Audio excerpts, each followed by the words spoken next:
Apply பண்ணாமலே job உங்களை தேடி வரணுமா? அதுக்கான ஆப் தான் டிக்விக்.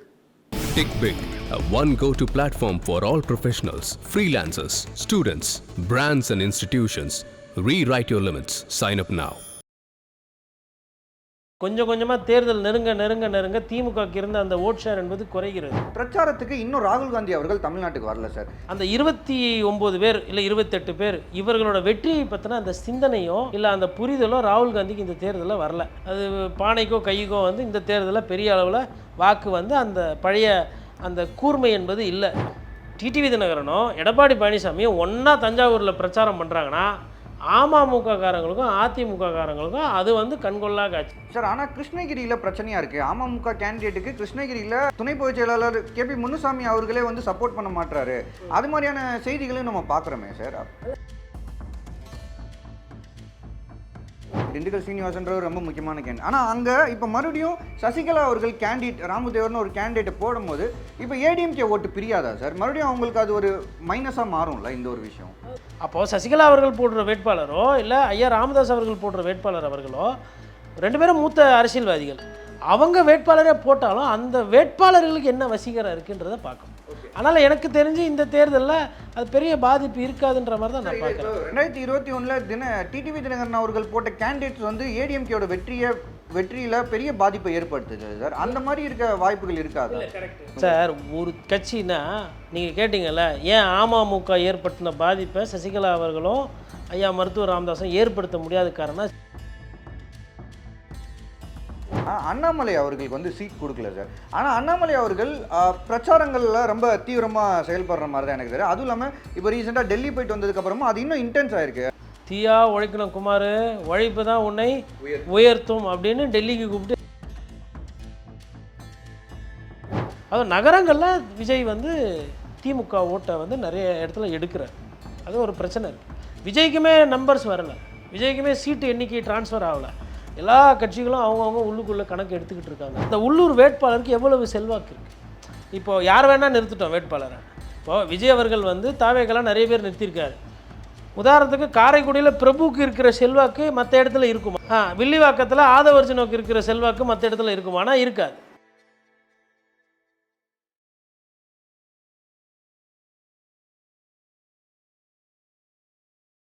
இப்போது 2026 எலெக்ஷன் இப்போது எனக்கு தெரிஞ்ச வரைக்கும் நான் பார்த்த வரைக்கும் 21, 24 நான் ஓரளவுக்கு க்ளோஸாக நான் பார்த்துருக்கேன் சார். அந்த எலெக்ஷன்ஸை க்ளோஸாக பார்த்துருக்கேன் எப்படி நடந்திருக்கும் அப்படின்னா. அதுக்கு முன்னாடி ஒரு சில எலெக்ஷன்ஸை வந்து நான் க்ளோஸாக பார்த்ததில்ல. பட் ஸ்டில் நிறைய விஷயங்கள் நம்ம ஒரு நியூஸில் பார்ப்போம், இல்லை நம்ம சுற்றி இருக்கவங்க பேசி கேட்டிருப்போம் அப்படின்ல. ஆனால் 2026 ஒரு முக்கியமான ஃபேக்டர் என்னன்னா ஸ்பாய்லர்ஸ் அதிக அளவில் இருக்காங்க சார். அதாவது களம் வந்து எப்பயுமே ஏடிஎம்கே விசஸ் டிஎம்கே தான். 2026 தேர்தலும் ஏடிஎம்கே விசஸ் டிஎம்கே தான். ஆனால் இந்த ஃபேக்டர்ஸோட இன்னொரு ஃபேக்டர்ஸ் வந்து ஒரு அட்ராக்ட் பண்ணுதுன்னா அது என்னென்னா இந்த ஸ்பாய்லர்ஸ் இந்த எலெக்ஷனில் ரொம்ப அதிகமாக இருக்குது. For example first Vijay, second வந்து ஒரு அன்எக்ஸ்பெக்டடான ஸ்பாய்லர் என்னென்னா காங்கிரஸ் வந்து டிஎம்கேக்கு இந்த வாட்டி வந்து ஒரு அன்எக்ஸ்பெக்டட் ஸ்பாய்லராக இருக்காங்க. அதை நம்ம பேசுவோம். இன்னொன்று சசிகலா ராமதாஸ் அவர்கள் இவங்க 2 பேரும் இணைந்து கிட்டத்தட்ட 100+ கான்ஸ்டிடுவன்சிஸில் கேண்டிடேட்ஸ் போட்டிருக்காங்க. ஸோ இது வந்து ஏடிஎம்கேக்கு ஒரு பெரிய ஸ்பாய்லராக இருக்குது. ஸோ இந்த ஃபேக்டர்ஸை நான் டிஸ்கஸ் பண்ணணும்னு நினைக்கிறேன் சார். ஃபஸ்ட்டு என்னென்னா ராகுல் காந்தி அவர்கள், அதாவது இந்த வாட்டி அந்த கூட்டணி அந்த அலைன்ஸே வந்து டிஎம்கே காங்கிரஸ் மத்தியில் ஒரு நிறையா நெருடலை ஏற்படுத்துச்சு, நிறையா வாக்குவாதங்களை உருவாக்குச்சு. பார்த்தா காங்கிரஸ் தரப்புலேருந்து நிறையா திமுகவுக்கு எதிரான கருத்துக்களை பிரவீன் சக்கரவர்த்தி, மாணிக்கம் தாக்கூர் இப்படி பல பேரும் முன் வச்சாங்க, அடிமட்ட தொண்டர்கள் முன் வச்சாங்க. ஸோ அப்படி இருக்கும்போது இப்போது பிரச்சாரத்துக்கு இன்னும் ராகுல் காந்தி அவர்கள் தமிழ்நாட்டுக்கு வரல சார். அவர் வந்து இதுக்கப்புறம் வருவாருன்னு சொன்னால் கூட இன்னும் ஒரு மேஜரான விஷயம் என்னென்னா புதுச்சேரியில் கேம்பெயின் பண்ணும்போது ஸ்டாலின் அவர்களும் ராகுல் காந்தி அவர்களும் ஸ்டேஜ் ஷேர் பண்ணல. சென்னையிலேருந்து தான் அவர் கிளம்பி போனார் புதுச்சேரிக்கு. இந்த சைடு கேரளாவுக்குமே போய் பிரச்சாரம் பண்ணிட்டு வந்திருக்கார். அப்படி இருக்கும்போது இன்னும் அவர் கேம்பெயின் பண்ணுறதுக்கு தமிழ்நாட்டுக்கு வரல. என்ன காரணம்? இது என்ன மாதிரியான விளைவுகளை ஏற்படுத்தும்? அதாவது ராகுல் காந்திக்கு தமிழகத்தில் என்றைக்குமே வந்து ஒரு அவரை வந்து பிடிக்கும். ராகுல் காந்தி வந்து மக்களுக்கு வந்து இங்கே பிடிக்காமலாம் இல்லை. அது நிறைய காரணங்கள் இருக்குது. அவருக்கும் வந்து தமிழ்நாடு மக்களை பற்றியோ இல்லை தமிழ்நாடு பற்றின சிந்தனை என்பது அதிகம். அதாவது ராகுல் காந்திக்கு வந்து தமிழ்நாட்டை வெறுப்பதற்கு நிறைய காரணங்கள் இருக்குது. உதாரணத்துக்கு ஐயா அவரோட தகப்பனார் ராஜீவ்காந்தி அவர்கள் இங்கே தான் வந்து கொலை செய்யப்பட்டார், குண்டு வெடிக்கப்பட்டார். அப்போ பொதுவாக நம்மளோட குடும்பத்தில் இருக்கிறவங்க ஒருத்தவங்க ஒரு மண்ணில் வந்து வெடித்து செதறி அகால மரணம் அடைந்தால் அந்த மண்ணை பார்த்தா உங்களுக்கு ஒரு அவர்ஷன் இருக்கும். ஆனால் ராகுல் காந்தி அப்படி ஒரு எந்த தன்மையுமே வந்து தமிழ்நாடு மீது அவர் பார்த்தது கிடையாது. நமக்கும் தமிழ்நாட்டு மக்களுக்கும் அதுக்கும் சம்பந்தம் கிடையாது அப்படின்றத 100 விழுக்காடு நம்பின ஒரு சிறப்பான மாமனிதன் ராகுல் காந்தி. ஒன்று. ரெண்டாவது, அதே ராகுல் காந்தியை காங்கிரஸ்காரர்களை பார்க்க வேற, ராகுல் காந்தியை பார்க்குற பார்வை வேறு. சராசரி காங்கிரஸ்காரர்கள் மீது இன்றைக்கி வந்து பார்த்திங்கன்னா மக்களுக்கு வந்து நிறைய கேள்விகள், நிறைய கோவங்கள் இருக்கிறது நியாயம். காரணம்னா வந்து ஜிஎஸ்டி, வேல்யூ ஆடட் டேக்ஸு, அதுக்கப்புறம் நீட்டு கொண்டு வந்தது, கச்சத்தீவு பிரச்சனை, மும்மொழி கொள்கை எல்லாத்தையுமே திணிச்சு விட்டு அந்த விஷப்பாம்புகள்லாம் வளர்த்து விட்டது காங்கிரஸ் கட்சி. இன்றைக்கி அந்த பாம்பை நல்லா அனகொண்டா பாம்பாக நல்லா வளர்த்து இன்னும் பெரிய மலைப்பாம்பாக ஆக்கி அதை காட்டி பயம்படுத்துறது இன்றைக்கி பாரதிய ஜனதா கட்சி. இது நாட்டு மக்களுக்கு தெரியும். ஆனால் இந்த கோபமானது சராசரி காங்கிரஸ் கட்சியின் மீது, காங்கிரஸ்காரர்கள் மீது இருக்கிற அந்த கோபம் வந்து ராகுல் காந்தி மேலே மக்களுக்கு இல்லை. அப்போ ராகுல் காந்திக்கு தமிழ்நாட்டு மக்கள் மீது ஒரு ஒரு ஒரு பெரிய கோபமோ ஒரு பாசம் இருக்குது. அதே பாசத்தை தமிழக மக்களும் வெளிப்படுறாங்க. இப்போ இந்த சூழ்நிலையில் 28 சட்டமன்ற தொகுதியில் காங்கிரஸ் போட்டியிடுகிறது. விசிகா வந்து ஒரு தொகுதியில் காங்கிரஸ்காரர்களுக்கு பானை சின்னத்தில் கொடுத்து 29 சட்டமன்ற தொகுதி நிற்கிறாங்க. அப்போ கிட்டத்தட்ட இதில் முக்கியமாக யாருன்னா காங்கிரஸாக தான் எடுத்துக்கணுமா காட்டு மன்னார் கோயிலில்? எப்படி வந்தாலும் அதே தானே, கூட்டணி ஒன்று தானே. ஒன்றும் பானையில் நிற்கிறீங்க, கையில் நிற்கிறீங்க, அவ்வளோதான். எனக்கடா அது உதயசூரியன் நின்று தான் இன்னும் நல்லா இருந்திருக்கும் சிறப்பாக. அது பானைக்கோ கைக்கோ வந்து இந்த தேர்தலில் பெரிய அளவில் வாக்கு வந்து அந்த பழைய அந்த கூர்மை என்பது இல்லை அப்படின்றதான் அந்த எழுச்சி. அதை போன தேர்தல் அப்போ இருந்த அந்த கூட்டணி கட்சிகளோட அந்த வசீகரம் இருக்குது பாருங்கள், டிஎம்கேவோட கூட்டணிக்கு, அது இந்த வாட்டி இல்லைன்ற மாதிரி தான் என்னால் உணர முடிகிறது. அப்போ இதில் நான் வச்சு பார்க்கும்போது என்ன இங்கன்னா, அந்த 29 பேர் இல்லை 28 பேர் இவர்களோட வெற்றியை பற்றின அந்த சிந்தனையோ இல்லை அந்த புரிதலோ ராகுல் காந்திக்கு இந்த தேர்தலில் வரல. தெரியாமல் இல்லை, இது தெரியும். ஏன்னா ராகுல் காந்தி வந்து விஜய் மாதிரி நேற்று 2 வருஷத்துக்கு முன்னாடி கட்சி தொடங்கி வரல. பாரத் ஜாடோ யாத்திரை போயிருக்காரு, 2 பாராளுமன்ற தேர்தல் பார்த்துருக்காரு, நிறைய விஷயங்கள் வந்து சின்ன வயசுலேருந்து பார்த்துருவார். அவரும் வந்து அரசியல் களத்தில் ரொம்ப நல்லா இருக்கார், எம்பியாக நின்று ஜெயிச்சுக்கிறாரு, கேரளாவில் வந்து நின்றுக்கெல்லாம் ஜெயிக்க முடியுது. அப்போ அந்த ராகுல் காந்தி தமிழகத்தில் இந்த தேதி வரலாம் வந்து பிரச்சாரம் பண்ணாதது திமுகவுக்கு பெரிய பின்னடைவு. இப்போ இதை போய் நம்ம கேட்டோன்னா நான் சொன்னோம், இல்லை வராரு, பண்ண போகிறாரு. சரி, இப்போ இன்னும் வந்து இன்றைக்கி 12ஆம் தேதி ஆகிப்போச்சு, முடிஞ்சிச்சு ஞாயிற்றுக்கிழமை. கிட்டத்தட்ட உங்களுக்கு 13, 14, 15, 16, 17, 18, 19, 20, 21 கையில் இருக்கிறது 9 நாள். 9 நாளில் அவர் என்ன 9 கூட்டமாக பேச போகிறாரு? 9 நாளில் 9 கூட்டம் பேசினா அதனுடைய வெயிட்டேஜே வேறு. ஒரு எழுச்சி, ஒரு கிளர்ச்சி எல்லாமே இல்லை. அட்லீஸ்ட் போன வாட்டி எங்கே இருந்ததோ காங்கிரஸ் கட்சி அந்த இடத்துக்குனா போகலாம், ஒரு 18 எம்எல்ஏ ஜெயிக்கிற அளவுக்கு.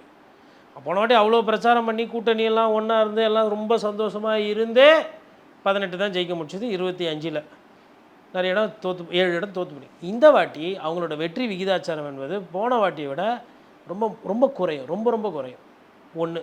ரெண்டாவது, ராகுல் காந்தி வந்து பிரச்சாரம் பண்ணாதது அந்த மொத்த இந்திய கூட்டணியையே வந்து இன்றைக்கி வந்து அது ஒரு பின்னடைவு தான்.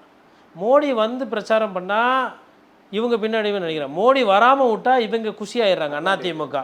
அதே மாதிரி அதிமுகவோட அலையன்ஸ் பார்ட்டிஸ் வந்துட்டு இந்த வாட்டி இன்டாக்டாக இருக்குது. டிடிவி தினகரனும் எடப்பாடி பழனிசாமியும் ஒன்றா தஞ்சாவூரில் பிரச்சாரம் பண்ணுறாங்கன்னா அமமுக காரங்களுக்கும் அதிமுக காரங்களுக்கும் அது வந்து கண்கொள்ளா காட்சி சார். ஆனால் கிருஷ்ணகிரியில் பிரச்சனையாக இருக்குது. அமமுக கேண்டிடேட்டுக்கு கிருஷ்ணகிரியில் துணை பொதுச் செயலாளர் கேபி முனுசாமி அவர்களே வந்து சப்போர்ட் பண்ண மாட்டாரு. அது மாதிரியான செய்திகளையும் நம்ம பார்க்குறோமே சார். இல்லை, அது கண்டிப்பாக எல்லாமே கரெக்டாக 100% ஜெல்லாகாதுல்ல. கேபி முனுசாமி எப்பயுமே கொஞ்சம் இது மாதிரிலாம் அதெல்லாம் பண்ணி விடுவார். அவர் வந்து ஒரு என்ன சொல்கிறது, இந்த கிருஷ்ணகிரிக்காரர்களே ஒரு குசும்பு ஒன்று இருக்கும் இல்லைங்களா, அது வந்து ஐயாவுக்கு கொஞ்சம் உண்டு. அது அவர் வந்து இப்படி ஒன்றுனா அப்படி அவர் அந்த அதனால தான் அம்மா பார்த்திங்கன்னா நிறைய வாட்டி பார்த்திங்கன்னா அமைச்சர் பதவியிலேருந்து தூக்கி மாவட்ட செயலர் பதவியிலேருந்து எடுத்திருப்பாங்க. அவர் வந்து எம்பிக்கு போவார், அப்புறம் அதை ராஜினாமா பண்ணிட்டு சட்டமன்றத்துக்கு வருவார். ஏன் அதை வெயிட் பண்ணி சட்டமன்றத்துக்கு இருக்கும். அவர் எம்பி பதவியை ராஜினாமா பண்ணிட்டு வந்தார். எனக்கு இந்த பதவியை பாதியில் ராஜினாமா பண்ணிட்டு வர்றதுன்றது இல்லை, எனக்கு பெரிய இது கிடையாது. இப்போ சிவி சண்முகம் கூட ராஜினாமா பண்ணிட்டு தான் வந்து நிற்கிறார். பட் அது இது ஏன் பண்ணுறாங்க, எதுக்கு பண்ணுறாங்க அப்படின்னா அது 100% இருக்குது. இப்போ தஞ்சாவூரை பொறுத்தவரையிலும் காரைக்குடி, சிவகங்கை, ராமநாதபுரம், புதுக்கோட்டை, அதுக்கப்புறமா நீங்கள் அந்த சைடு தேனி, மதுரை, ராமநாதபுரம், சிவகங்கை, அது சொல்லிட்டோம், ராஜபாளையம், விருதுநகர், இந்த சைட்லலாம் பார்த்திங்கன்னா அமமுகவும் ஏடிஎம்கேவும் இன்றைக்கி இந்த கூட்டணி வந்தது வந்து அந்த கட்சியில் இருக்கவங்களுக்கு ஒரு சந்தோஷம். தூத்துக்குடி உட்பட இப்போ அங்கேயுமே பார்த்திங்கன்னா நாங்குநேரியில் வந்து ஒருத்தர் ரெட்டியார்பட்டி நாராயணன் சொல்லிட்டு ஒரு மனக்கசப்பில் என்ன பண்ணுறாரு, டிவிக்குள்ளே போய் சேர்ந்தார். ஏன்னா அவருக்கு சீட்டு அதிமுக கிடைக்கும்னு எதிர்பார்த்தப்போ கூட்டணி கட்சி டிடிவி அமமுகவுக்கு போய்விட்டது. அது மாதிரி இது ஒரு சில இடத்துல பாக்கெட்ஸில் அந்த ப்ராப்ளம் இருக்குது. பட் பை அண்ட் லார்ஜ் போன வாட்டி அமமுக 5% வாக்கை பிரித்து ஆட்சியில் கிட்டத்தட்ட ஒரு 15-19 சீட்டு வந்து ஏடிஎம்கே தோக்கிறதுக்கு காரணமாக இருந்த கட்சி உள்ளே வந்துச்சு. கட்சியிலேருந்து அங்கே ஒரு சிலர் பிரச்சனைகள் இருக்குது. அது இருக்குதா, அது இல்லைன்னுலாம் நம்ம மறுக்க முடியாது. அது இருக்குது, அதுக்கு உண்டான பாதிப்பு அங்கே வரும். கேபி முனுசாமி இறங்கி வேலை செய்யலை அப்படின்னா அதுக்கு உண்டான பாதிப்பு அங்கே வரும். அந்த கட்சி ஜெயிக்குதோ தோக்குதோ அதற்கு உண்டானதை அவர் தான் அந்த கட்சியினுடைய தலைமைக்கிட்ட பார்த்துக்கணும். அப்போது அதிமுக கூட்டணியில் இன்றைக்கி பிரச்சனைகள் கம்மி, திமுக கூட்டணியில் பிரச்சனைகள் அதிகம். இது நீங்கள் அப்படியே கீழே போக போக விசிகாக்கும் திமுகவுக்கும் ஒரு உரசல். கமல் அவர்கள் வந்து அவர் எங்கே இருக்கிறாரு, இப்போ எதனா பிரச்சாரம் பண்ணாரா? இதே கமல் அவர்களுக்கு சீட்டு குத்துந்தா, அதாவது எல்லாருக்கும் சீட்டு குத்திங்க, ஆனால் அவரை உதயசூரியன் நிற்கணும்னா அவருக்கு வச்சு எனக்கு கடமை இருக்கிறது அப்படி இப்படின்னு சொல்லிட்டு போயிட்டார். கடமையை எந்தளவுக்கு ஆற்றிருக்கிறார் பார்த்தீங்களா? ஏதோ ஒரு நாளோ 2 நாளோ ஏதோ பிரச்சாரம் பண்ண போகிறோம், அதை விஜய் எதிர்த்து பிரச்சாரம் பண்ண போகிறோன்னு சொல்கிறார். விஜய் எதுக்கு சார் எதிர்த்துலாம் பிரச்சாரம் பண்ணோம்? விஜய் யாருமே இப்போ பெருசாக எடுத்துக்கிறது இல்லையே. விஜய் தான் போகிற இடம்லாம் வந்து ஒன்று திமுக, ஒன்று தாவேக்கா, ஒன்று திமுகன்றார். களம் என்பது திமுக வர்சஸ் அதிமுகன்னு தான் இருக்குது. ஒரு சில இடத்துல திமுக வர்சஸ் அதிமுக, ஒரு சில இடத்துல அதிமுக வர்சஸ் திமுக. கிராமப்புறங்களில் அதிமுக வர்சஸ் திமுக, நகரப்புறங்களில் திமுக வர்சஸ் அதிமுக. இதுதான். அதுவும் நகரங்களில் விஜய் வந்து திமுக ஓட்டை வந்து நிறைய இடத்துல எடுக்கிறார். அது ஒரு பிரச்சனை இருக்குது. விஜய்க்குமே நம்பர்ஸ் வரலை, விஜய்க்குமே சீட்டு எண்ணிக்கை ட்ரான்ஸ்ஃபர் ஆகலை. எல்லா கட்சிகளும் அவங்கவுங்க உள்ளுக்குள்ளே கணக்கு எடுத்துக்கிட்டு இருக்காங்க. அதில் வந்து அவங்க எதிர்பார்த்த நம்பர்ஸ் வரல. இப்போ திமுகவுக்கு ஒரு சிலர் சொல்லுவாங்க 180, 190, 200 அவ்வளோலாம் வரல. 110 லாஸ்ட்டாக கேள்விப்பட்டது. அந்த ரேஞ்சில் தான் இருக்குது. அது குறையுது கொஞ்சம் கொஞ்சமாக. தேர்தல் நெருங்க திமுகவுக்கு இருந்த அந்த ஓட் ஷேர் என்பது குறைகிறது. அதை நிறைய பேருக்கு பேசுகிறதுக்கு மனம் வரல. எதுக்கு அதை சொல்லணும்? நம்ம 4.25 வருஷமாகவும் இப்படியே இருந்துட்டோம். இப்போ கூட ஏன்னா ஓபிஎஸ்க்கும் திருப்பி எடப்பாடி பழனிசாமிக்கும் சண்டை வராதா? இப்போ எப்படி வரும்? அவர் தான் அங்கே போய் சேர்ந்துட்டார். அவர் அங்கே போனதுலேருந்து அந்த பிரச்சனையே இல்லை. அதுதான் முடிஞ்சு அவர் ஐக்கியமாயிட்டார் அங்கே. இப்போ என்ன சொல், இப்போ சசிகலா வந்து சொல்கிறீங்க, இப்போ சசிகலாவும் ராமதாஸுமே ஒரு இடத்துல வந்து போட்டி வேட்பாளர் போட்டுக்கிட்டாங்க. இப்போ என்ன தருமபுரியோ எங்கேயோ பெண்ணாகரமோ எங்கேயோ அந்த இடத்துல ஒரு இடத்துல. இப்போ அது பெரிய இம்பேக்ட் இருக்காது. என்ன காரணம்னா இப்போது சசிகலா அவர்கள் வந்து அரசியல்லேருந்து போன தேர்தலில் ஒதுங்கி விட்டார்கள். ஐயா ராமதாஸை விட அன்புமணி ராமதாஸ் தான் இன்றைக்கி வந்து வேகமாக என்ன காரணம்னா அன்புமணியை நம்பி நிறைய பேர் வந்திருக்கிறாங்க கட்சிக்காரங்க. இப்போ பாட்டாளி மக்கள் கட்சி இது அங்கீகாரம் பெற்றிருக்கு, மாம்பழம் இங்கே இருக்குது. நம்ம இறங்கி வேலை செஞ்சு ஓட்டை வாங்கலைன்னா நம்ம பாட்டாளி மக்கள் கட்சி இல்லை, ஐயா தான் பாட்டாளி மக்கள் கட்சி, அவங்கக்கிட்ட இருக்கவங்க தான் உண்மையான பாமகன்னு மாறிடும். அது போகக்கூடாதுன்ற அந்த பயம் இருக்குல்ல, அந்த பயம் வந்து இவங்களை அதாவது அன்புமணி ராமதாஸ் கிட்டே இருக்கிறவங்கள வேகப்படுத்துது வேலை செய்யுது. இது அதாவது ஒரு ப்ளஸ் இருக்கும், ஒரு மைனஸ் இருக்கும். ஒரு மைனஸ் ஐயா மருத்துவர் ராமதாஸ் இந்த இடத்துல இருந்ததுன்னா அது கதையே வேறு இல்லை, அது ஒரு மைனஸு. ஆனால் அது மைனஸ் ஆகும்போது அதை ஈடுகட்டுறதுக்கு என்ன பண்ணணுன்ற வேலையை கீழே இருக்கவங்க பண்ணுறாங்க. சார் இப்போ ராமதாஸ் அவர்களாவது அவர் இன்னும் பிரச்சாரத்துக்கே பிரச்சாரத்துக்கு போகிற ஐடியாலையுமே அவர் இல்லைன்ற மாதிரி தான் செய்திகள் வருது. ஆனால் DMK ADMK straight to straight மோது ஆல்ரெடி களம் வந்து ஒரு டஃப்பாக இருக்கும். அது மேபி யார் வேணால் ஜெயிக்கலாம், ஏடிஎம்கேவும் ஜெயிக்கலாம், டிஎம்கேவும் ஜெயிக்கலாம். இவர் வந்து ஒரு முக்கியமான கேண்டிடேட், திண்டுக்கல் சீனிவாசன்றவர் ரொம்ப முக்கியமான கேண்டிடேட். ஆனால் அங்கே இப்போ மறுபடியும் சசிகலா அவர்கள் கேண்டிடேட் ராமதேவர்னு ஒரு கேண்டிடேட்டை போடும்போது இப்போ ஏடிஎம்கே ஓட்டு பிரியாதா சார்? மறுபடியும் அவங்களுக்கு அது ஒரு மைனஸாக மாறும்ல இந்த ஒரு விஷயம்? அது ஓட்டு வந்து பிரியும். போட்டி வேட்பாளரோ இல்லை வந்து மாற்று வேட்பாளர் போடும்போது பிரியாமலாம் போகாது. அது வந்து 1000 ஓட்டு பிரிக்கிறாரா இல்லை 10,000 ஓட்டு பிரிக்கிறாரான்றதான் எங்கள் பார்வை. 10,000 ஓட்டுன்றது கணிசமானது. உதாரணத்துக்கு ஈரோட்டில் வந்து தோப்பு வெங்கடாசலம் வந்து ஒரு வாட்டி கோச்சிக்கிட்டு தனியாக வந்து போட்டு ஒரு 10,000 ஓட்டு பிரித்தார். பட் அப்போவுமே வந்து பார்த்திங்கன்னா அங்கே வந்து சம்டைம்ஸ் எது பிரதான கட்சியாக இருக்கோ அதை ஜெயிச்சிடும். ஒரு க்ளோஸ் காலில் போகும்போது அந்த போட்டி வேட்பாளராலேயோ இல்லை கோவத்தில் ரெபல் கேண்டிடேட் என்று சொல்வார்கள் அவங்களால பண்ணும். இப்போது இவங்க போடுறது எல்லாமே கிட்டத்தட்ட ரெபல் தான். அதாவது அதிமுகவை எதிர்த்து ஓட்டு போடுறாங்க, வேட்பாளர் போடுறாங்க. திமுக எதிர்ப்பு கிடையாது. அப்போது மக்கள் அதை எப்படி பார்ப்பாங்கன்னு பார்க்கணும். இப்போ இன்றைக்கி திமுக வந்து ஆளுங்கட்சி, இப்போ திமுகவை எதிர்த்து ஓட்டு போடணுமா இல்லை அதிமுக எதிர்கட்சியை எதிர்த்து ஓட்டு போடணுமா அப்படின்றது மக்கள் வாக்காளர்கள் எப்படி முடிவு பண்ணுறாங்கன்றது ஒன்று. இரண்டாவது, அந்த உள்ளூர் வேட்பாளருக்கு எவ்வளவு செல்வாக்கு இருக்குது. இப்போது யார் வேணால் நிறுத்திட்டோம் வேட்பாளரை. இப்போது விஜய் அவர்கள் வந்து தாவேக்கெல்லாம் நிறைய பேர் நிறுத்தியிருக்காரு. உதாரணத்துக்கு காரைக்குடியில் பிரபுக்கு இருக்கிற செல்வாக்கு மற்ற இடத்துல இருக்குமா? கண்டிப்பாக இருக்குது. வில்லிவாக்கத்தில் ஆதவர்ஜனுக்கு இருக்கிற செல்வாக்கு மற்ற இடத்துல இருக்குமானா இருக்காது. அப்போது சசிகலா அவர்கள் போடுற வேட்பாளரோ இல்லை ஐயா ராமதாஸ் அவர்கள் போடுற வேட்பாளர் அவர்களோ 2 பேரும் மூத்த அரசியல்வாதிகள். அவங்க வேட்பாளரே போட்டாலும் அந்த வேட்பாளர்களுக்கு என்ன வசீகரம் இருக்குன்றதை பார்க்கணும். அதனால் எனக்கு தெரிஞ்சு இந்த தேர்தலில் அது பெரிய பாதிப்பு இருக்காதுன்ற மாதிரி தான் நான் பார்க்குறேன். 2021 டிடிவி தினகரன் அவர்கள் போட்ட கேண்டிடேட்ஸ் வந்து ஏடிஎம்கேயோட வெற்றியில் பெரிய பாதிப்பை ஏற்படுத்துது சார். அந்த மாதிரி இருக்க வாய்ப்புகள் இருக்காது. ரொம்ப கரெக்டான இடத்துக்கு வந்துருக்கீங்க. டிடிவி வந்து கட்சி நடத்தினார். டிடிவி கட்சியாக நடத்தினார். அந்த கட்சிக்கு ஒரு சின்னம் இருந்தது. இப்போது சசிகலா அவரோட சின்னம் என்ன? பத்திரிகையாளர், இதெல்லாம் ப்ரிப்பேர் பண்ணுற ஆள். உங்களுக்கு தெரில, எனக்கும் தெரில. நான் ஏதோ உங்களுக்கு கேள்வி கேட்டதுனால எனக்கு தெரியும்னு நினச்சிக்காதீங்க, எனக்கும் தெரில. ஐயா ராம்தாஸ் என்ன சின்னத்தில் நிற்கிறாரு? அவருக்கு நிறையா சின்னங்கள் கொடுத்து சிலிண்டர் சின்னம் வந்து மெயினாக. சார், ஒரு கட்சினா நீங்கள் கேட்டிங்கல்ல, ஏன் அமமுக ஏற்படுத்தின பாதிப்பை சசிகலா அவர்களும் ஐயா மருத்துவர் ராமதாஸும் ஏற்படுத்த முடியாத காரணம் சின்னம். இந்த சின்னன்றது அந்த காலத்துலேருந்தே இந்த வாழைப்பழத்துக்கே இந்த சண்டை போட்டு வந்தாங்க. யார்? வாழைப்பழம் இல்லை, மாம்பழத்துக்கே வந்து நம்ம முருகரும் இதுவும் விநாயகரும் சண்டை போட்டாங்க. அந்த மாதிரி சின்னன்றது அப்படி தான். ஒரு தேர்தல் நேரத்தில் எல்லாம் சண்டை போடுவாங்க. சின்னமே வந்து ஃபுல்லாக ரெஜிஸ்டர் ஆகாது. டிடிவி தினகரனுக்கு குக்கரை கொடுக்காமல் அடுத்தது என்ன பண்ணாங்க? எதுக்கு பரிசு பெட்டி தூக்கி கொடுத்தாங்க? மடைமாற்றம் பண்ணுறது, அந்த கட்சியை வந்து இது பண்ணுறது. நாம் தமிழர் கட்சிக்கு என்ன சின்னம் இருந்தது? ஃபஸ்ட்டு விவசாயி நல்லா தானே போயிட்டு இருந்தது, கரும்பு விவசாயி. அதுக்கப்புறமா வேற ஒரு சின்ன மைக்கு கொடுத்து அதை மைக்கு மோகனா ஒரு மாதிரி கத்தி கித்தி கூச்சல் போட்டு அங்கீகாரம் வாங்கினோன்னா திருப்பி இன்னைக்கு ஏர் பிடிக்கும் விவசாயி வந்துருக்குது. அப்போது ஒரு சின்னத்துக்குன்னு ஒரு வெயிட்டேஜ் இருக்குது. இந்த சின்னத்துக்குன்னு இருக்கிற வெயிட்டேஜ் அமமுகக்கு அன்றைக்கி இருந்துச்சு, இன்றைக்கி அது இல்லை. ஃபஸ்ட்டு. ரெண்டாவது, அவர் டிடிவி தினகரன் கட்சி நடத்தினார். இவங்க ஒரு இயக்கம் மாதிரி ஆட்களை லாஸ்ட் மினிட்டை சேர்த்து வேட்பாளராக போடுறாங்க. அது எந்தளவுக்கு போய் சேரும் அப்படின்னா பெரிய தாக்கத்தை ஏற்படுத்தும்.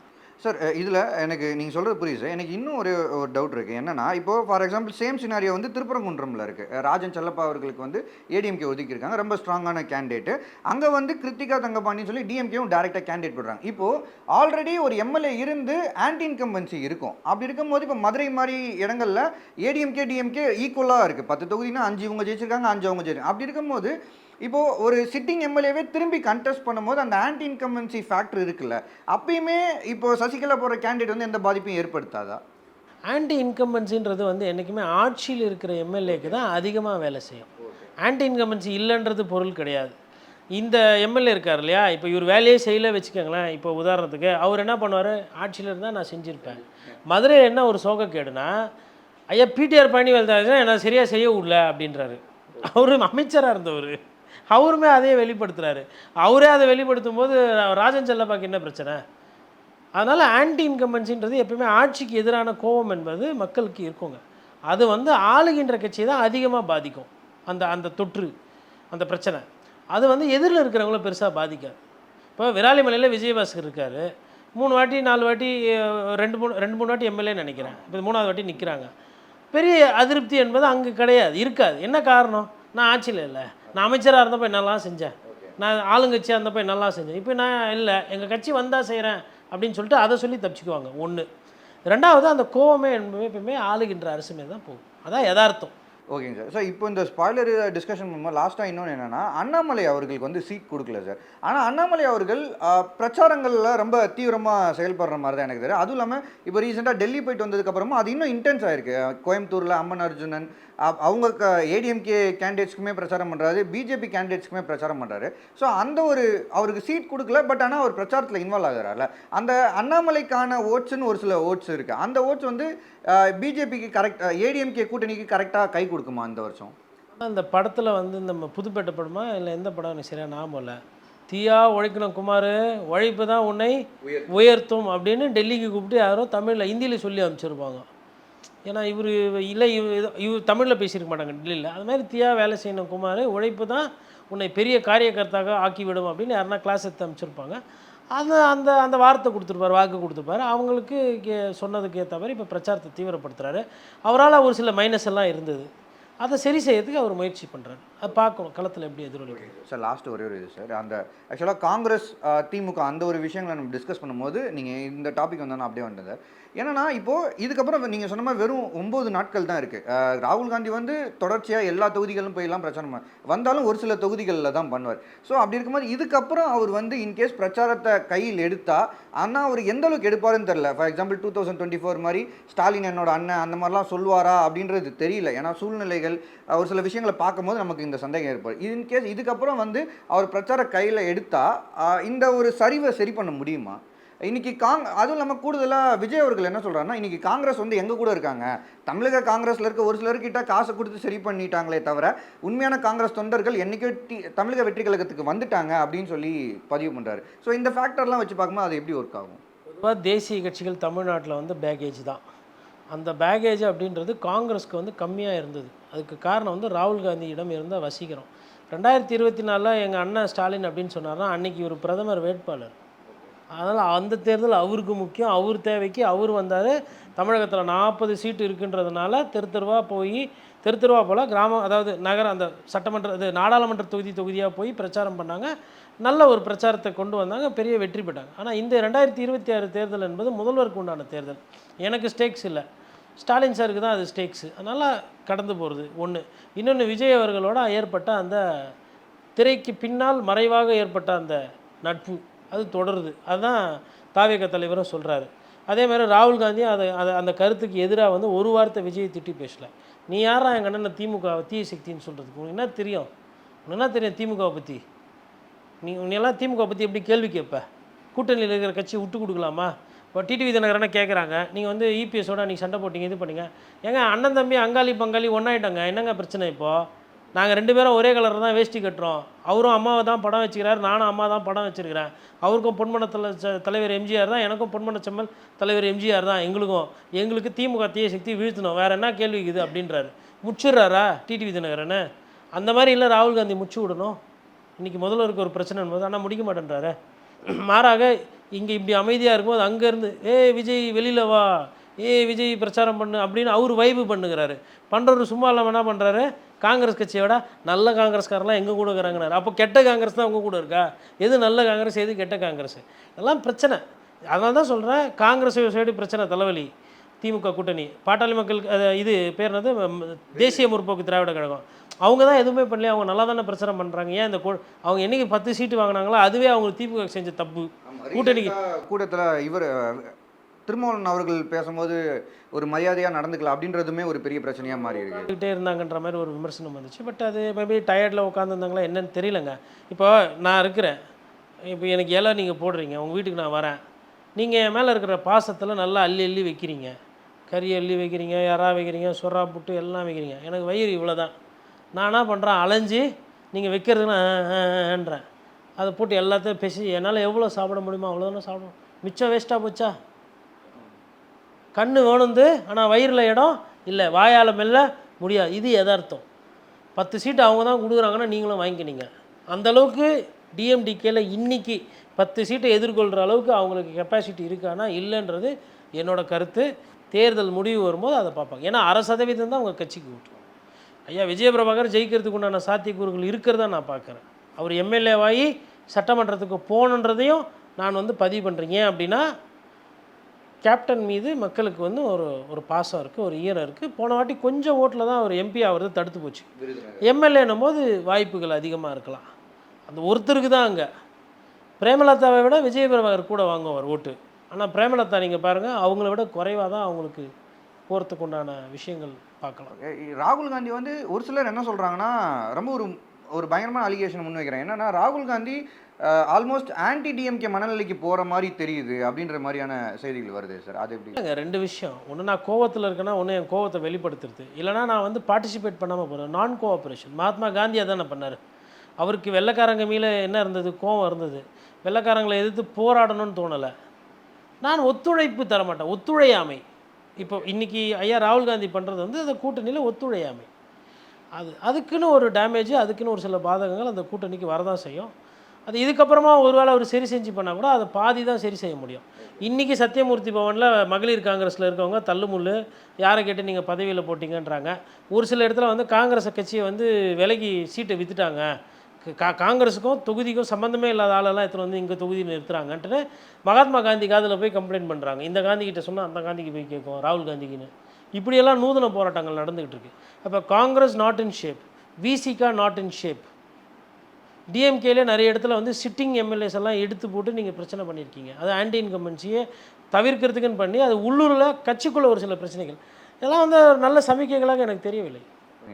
சார் நிறையா முக்கியமான விஷயங்களோட ஷேர் பண்ணிங்க சார். நேர்முகத்துக்கு நன்றிங்க. நன்றி.